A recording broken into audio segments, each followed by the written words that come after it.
Mineral Affairs and Political Affairs, Ministry of Political Affairs, and now the Ministry of Political and Political Affairs. Our main objective with the mandate of this ministry is to develop policies, plans, and programs geared towards promoting good governance and democracy in Israel through ensuring the participation of people in the governance. That's the principal mandate of the ministry. After that, there's a cascade of other activities that the ministry does to implement that one. So we'll come to that. But for now, I want to receive you and then to. Before I go to the brief task that I'm supposed to perform here, just let me make a brief quote from Aristotle, who once said, "Change in all things is sweet." How relevant is that to what has been happening here? Before the arrival of our indefatigable and enthusiastic minister and her deputy, this ministry was as arid as the sands of the Sahara. Hey. But when she came, she brought life, enthusiasm, relevance, prominence, and significance. We are not used to doing this during the other ministers that we had. But because of her, now I am feeling very confident here to talk to you and to receive you. I'm as confident as Hercules here, because we've been doing this all the time. You are the seventh significant and distinguished personality that we have received here. So, welcome. We've had United States of American representative, Nigeria, Egypt, Gambia, and a team from Brussels. On and on and on. So we are proud to have you here this afternoon. This we have accomplished visibility and significance. As head of the EU delegation in the country, to be able to make this first courtesy call and to congratulate the minister on her nomination, and to this introduction and excellent presentation that you have given me to speak with my bosses in headquarters in Brussels and to engage in a very high-level dialogue with the authorities of the European Union. As you probably know, we're here in country. We've been in Sierra Leone for some 40 years, working primarily on development cooperation with a very, very strong emphasis on infrastructure, economic support through budget support, agriculture. We're working closely in agriculture, governance, financial and political governance is also one of our key themes. And we also, we're now at a period where the EU program has been, the current program has been running since 2014 and will go through to 2020, taking into consideration the crisis period during the Ebola outbreak. Our focus was turned, of course, naturally towards the response and the recovery, and primarily our interest and our liaison is to work with the development agenda of the country, the agenda for prosperity, and we also have we call our development agenda in Brussels the agenda for change, which was the previous one. So I think maybe we'll call our next agenda the agenda for prosperity as well.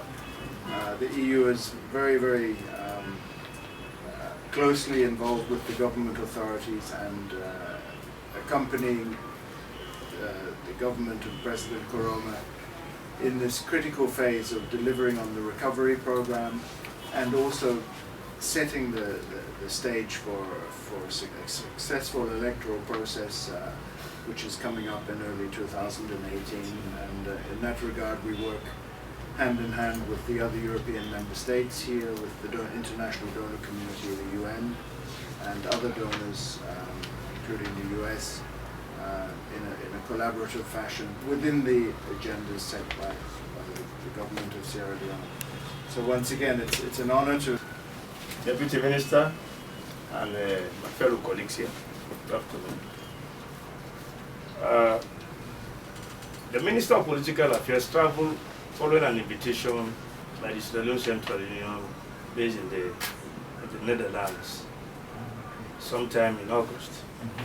She traveled there and she had various discussions, but preceding that she also traveled to Brussels for an ACP EU meeting, where she was, after the meeting, she used her connections to meet the head of delegation there in the country.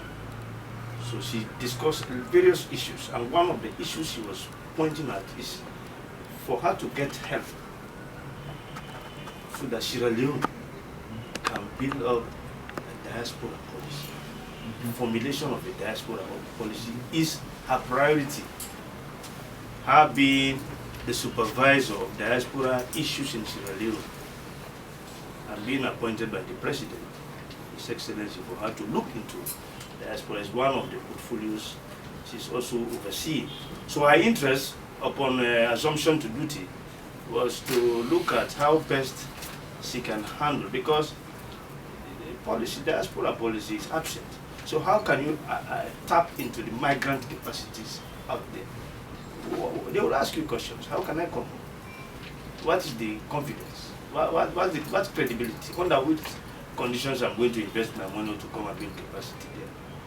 So she said that is her priority, one of them. And as director, I think that is paramount. It should be the pivot. So she is not being swayed. Her focus is there. And once the policy is present, we can now tap massively into various capacities to come and build capacity from diaspora or diaspora resources, or for them to come and invest in their country. But unless that document comes into play, that is why she has a lot of interest to have the document being formulated. So I'm not going to divulge into various other issues. I want to pursue the items on the agenda, not to talk too much, because I don't want to talk what my boss is coming to talk. So by and large, I want to just say you are welcome for giving the floor to my minister and the team, the Minister of Political and Presidential Affairs. And let me tell you what the presenter said is correct. This ministry, she has rekindled it to be a ministry of life. You know, it's no longer a playground. Understand? So I want to assure you, you have come to the right place. And yes, you are almost the 70% dignitary of a high-profile representative from international organizations or foreign countries to represent in Sierra Leone. So you are very much welcome. And please, my minister will come and talk and listen to her problems. That is why she come. I want to thank you. Oh my God! Thank you. Thank you very much. You had from a family of 7. So we are going to be like the Alpha and the Omega. As you started in your introduction talking about the agenda for prosperity, that is our own development blueprint, and it is the roadmap to our road to a middle-income country. And we are not oblivious of the role played by the diaspora community. We are very much aware of the contribution made by the diaspora in terms of investments, in terms of remittances, and in terms of knowledge and skills transfer. But currently, as an institution, we are engaging in diaspora for development, and we are very consistent with the agenda for prosperity and as well as the President's recovery priorities. But we also believe that we cannot do this effectively if we don't have a policy that is guiding our actions. And it is against that backdrop that Madam Minister made a passionate appeal on behalf of the ODA for us to have an expert to deliver, to do for us this policy. Well, in physics we say the eye does not see itself except by reflection. If you stand in front of a mirror, that's the only time you reflect, and then you see the eye. And so we believe that as an institution, we cannot be the very best people to do our own policy, because there will be conflict of interest. And so as a result, we believe in international best practices. And so in that direction, we want to look at some of the policy challenges we are confronted with that we want your timely intervention. One of them being the definition of diaspora. You know, we have been discussing governance processes in countries and compared with others. Yeah. And then we have ours in Sierra Leone, and as the chairman of that mechanism is Professor Osman La. And I want you to give a statement now. Thank you, Mr. Chairman, Honorable Minister and APRM Focal Point. Your Excellency, sir, I'm pleased to be with you here today. I'm greatly honored that in your presentation you mentioned 3 critical issues that seems very well with what we do. You mentioned the issue of budgetary support. I was part of that team that evaluated the recent budgetary support by fiscals in England. I was one of the national consultants for governance on that. And secondly, you also mentioned the prioritization of governance interventions, particularly with economic governance. And the APRM, as such, the African Peer Review Mechanism, is an African Union initiative set up in 2003 with a primary focus on enthroning good governance in Africa. You'll want to ask why that priority. Bad governance was identified as a major trigger of underdevelopment and conflict in our continent.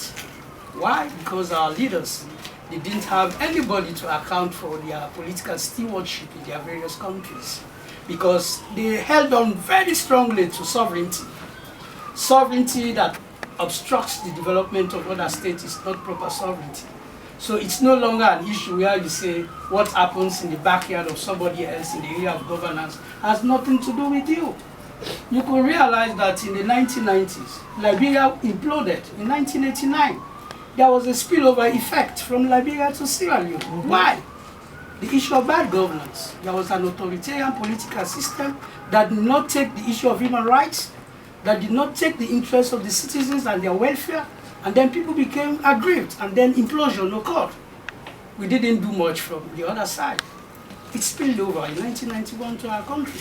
So it was against that backdrop that the leadership of Africa in the AU decided we need an outfit where our leaders too can then begin to account as peers amongst themselves in 4 thematic areas: political democracy and governance. That's what we call the PDG flank, and that is basically talking about, do African states adhere to what they say in their constitutions? Do they respect the rule of law? Do they respect the principle of separation of powers? Do they respect the governance of their resources for the benefit of... I would say, directors and colleagues, Mr. Ambassador, welcome and thank you for coming. It's been a long road. When I call you, you are not there, and when you call me, I'm not here. But you are finally able to meet today, and let me give you a handshake. Thank you very much. My government fully recognizes the immense contribution of the diaspora to the socio-economic development of the country. We have devised and implemented various policy measures aimed at enhancing the participation of diaspora in our nation-building endeavor.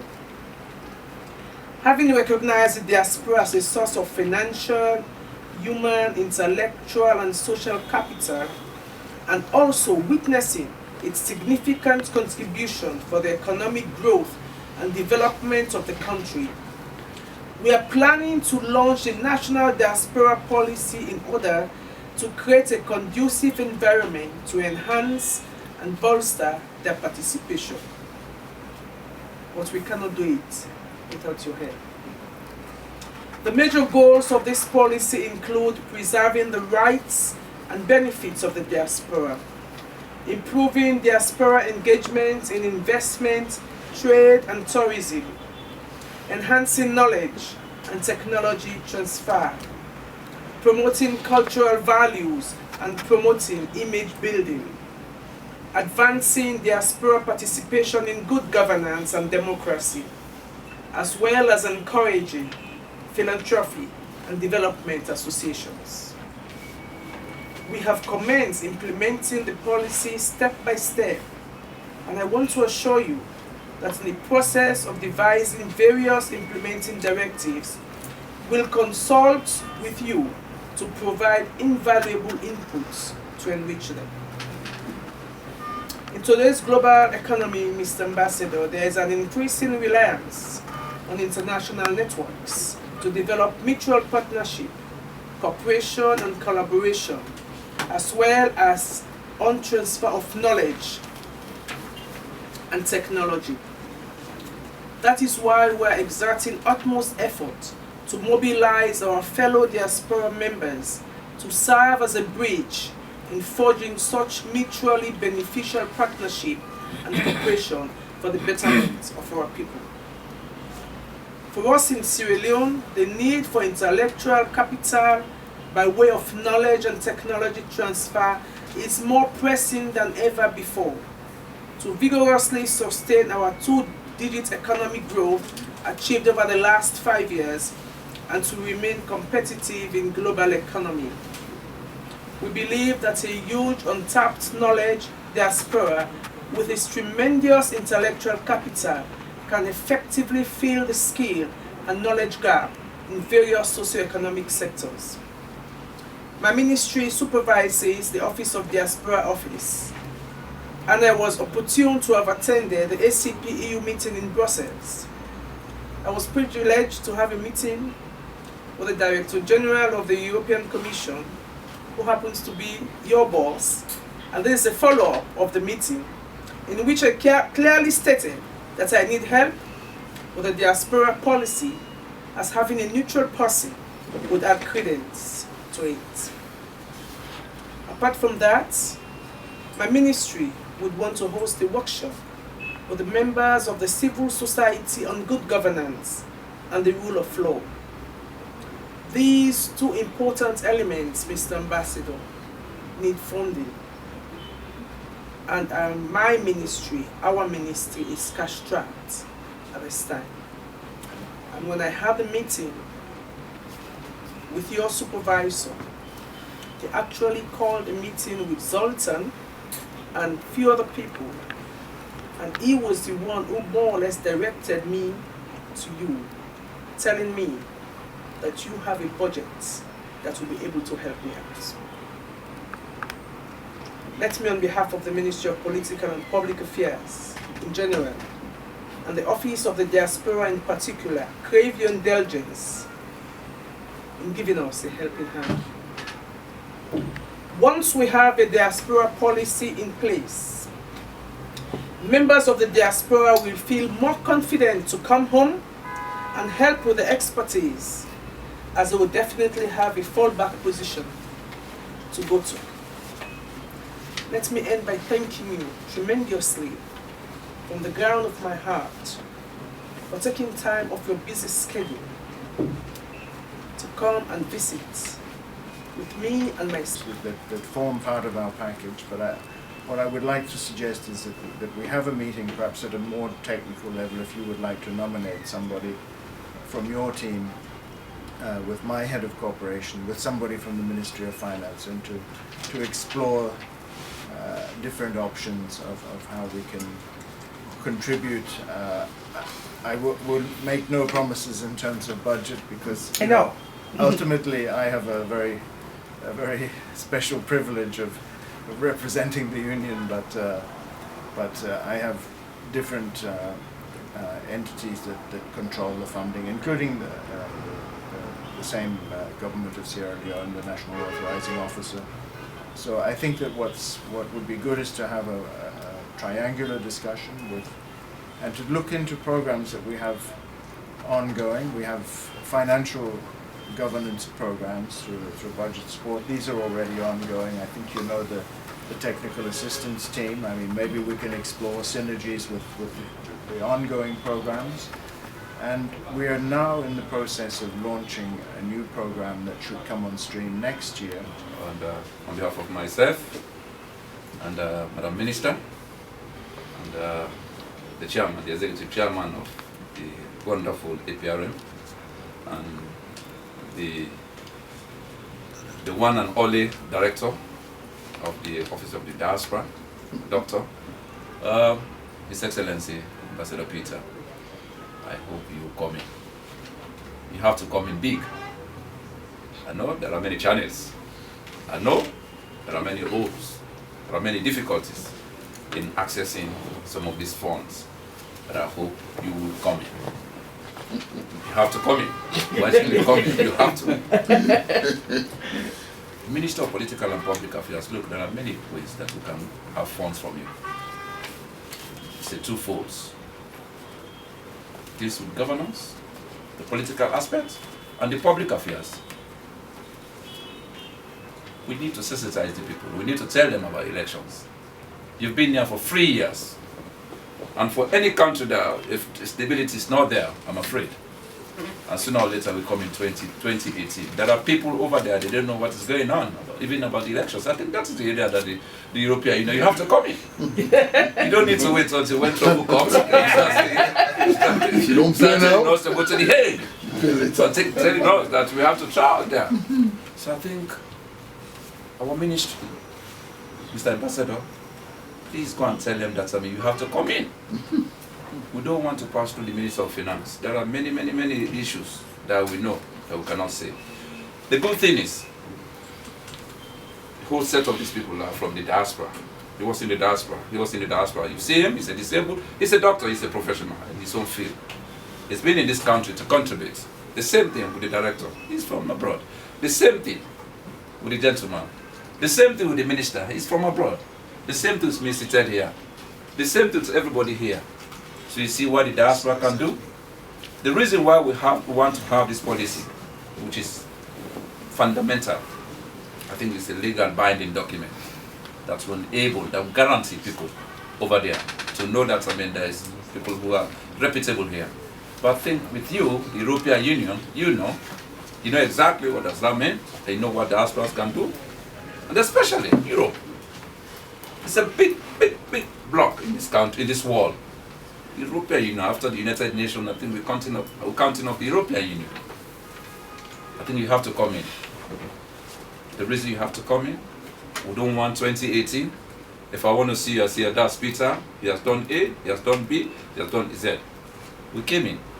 It's a very crucial moment when things were not normal. As I'm talking to you yesterday, you see the killing that are happening in this town. The cliques, the gangs. We need to go and tell them what is about good governance.